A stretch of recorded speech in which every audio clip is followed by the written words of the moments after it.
Бүгін 28 желтоқсан 2019 жыл Ащы шаруа қожалығы. Атырау облысы Жылой ауданы. Мына саулықтар, күйіктен арасында қошқарлар бар. Қазір бүгін айырады. Таңертең ертең. Ау. Қайсы? Анау ма? Нағыл дейтін еді ана. Көсем дейді ғой, ана неде айтады ғой. Не аты? Мир животныхта бар ғой. Самка, альфа-самка деп. Мына біздің альфа-самка дейтін. Өзі ең бірінші бөлек жүреді, қойды бастайды дейді, ешкіден бұрын даже керек болса. Ондай да бар екен.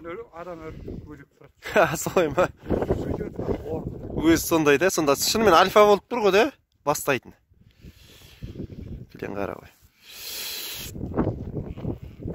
Ал, баға беріңдер.